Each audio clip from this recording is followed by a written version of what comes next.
Petrol পাম্পের এই কারচুপির খবর সামনে আসার পরেই নড়ে চড়ে বসেছে বাস এবং ট্যাক্সি সংগঠনগুলি। তাদের বক্তব্য, দীর্ঘদিন ধরেই এই রকম কারচুপির কবলে পড়তে হচ্ছে তাদের, যেখানে শহরের অধিকাংশ পেট্রোল পাম্পে তেল চুরির অভিযোগ উঠছে। আমাদের ক্যামেরায় সেই তেল কারচুপির অভিযোগের প্রমাণ পেয়ে বেঙ্গল ট্যাক্সি অ্যাসোসিয়েশনের সাধারণ সম্পাদক বিমল গুহর বক্তব্য, এই তেল কারচুপি বন্ধ করার জন্য রাজ্য সরকারের কাছে অনুরোধ করা হয়েছিল, কিন্তু কোনো ক্ষেত্রেই ব্যবস্থা নেওয়া হয়নি। তাদের বক্তব্য, এভাবেই প্রতিদিন কয়েক হাজার টাকার ক্ষতি হচ্ছে ট্যাক্সি চালকদের। সমস্যা হচ্ছে, আমরা এর আগেও বহুবার বলেছি, ওই আবার 2-4 দিন ঠিক থাকে।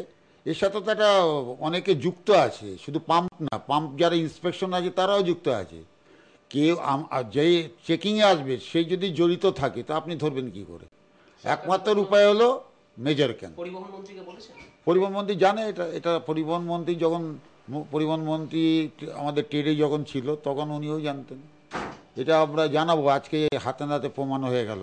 অন্যদিকে জয়েন্ট কাউন্সিল অব বাস সিন্ডিকেটের সাধারণ সম্পাদক তপন বন্দ্যোপাধ্যায়ের বক্তব্য, পেট্রোল পাম্পে তেল কারচুপির ফলে ক্ষতির পরিমাণ বাড়ছে বাস মালিকদের। ভাড়া না বাড়ানো নিয়ে সরকার এত কড়া মনোভাব নিচ্ছে, সেখানে কারচুপি বন্ধ করার জন্য দ্রুত ব্যবস্থা নেওয়া উচিত।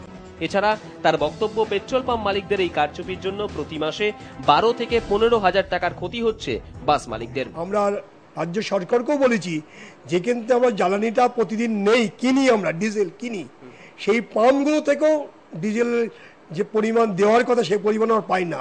কেমন? যদি আমরা ওয়াই পাম্প থেকে আজকে 80 লিটার তেল নেই, তাহলে এক্স পাম্প থেকে পরের দিন যে তেল নেই, হয় 75 লিটার নয় 85 লিটার তেল হবে। তাহলে এই যে ধারাবাহিকভাবে আমাদের প্রতিদিন যদি কলকাতায় 70 লিটার গাড়িতে তেল লাগে, প্রায় 7 থেকে 8 লিটার তেল প্রতিদিন একটা গাড়িতে কম হয়। তবে ওয়েস্ট বেঙ্গল পেট্রোল ডিলার অ্যাসোসিয়েশনের পক্ষ থেকে এই অভিযোগ একেবারে উড়িয়ে দেওয়া হয়েছে। এই সংস্থার সাধারণ সম্পাদক সুরজিৎ কোলে জানিয়েছেন, অভিযোগ সম্পূর্ণ ভিত্তিহীন। তবে এই কারচুপির ঘটনায় দ্রুত সিদ্ধান্ত নেওয়া হোক, এই দাবিতে অনড় বাস ট্যাক্সি সব পক্ষই।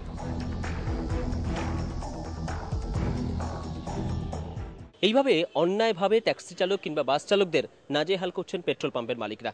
পেট্রোল পাম্পে গিয়ে 9 লিটার কিংবা 10 লিটার পেট্রোল কিনতে গিয়ে প্রায় 1 লিটার কম পেট্রোল পাচ্ছেন বাস এবং ট্যাক্সি চালকরা।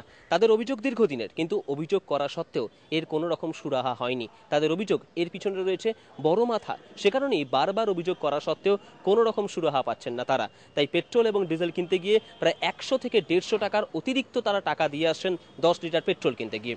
ক্যামেরায় উৎস রায়ের সঙ্গে স্বর্ণেন্দু দাস, আর প্লাস নিউজ, কলকাতা।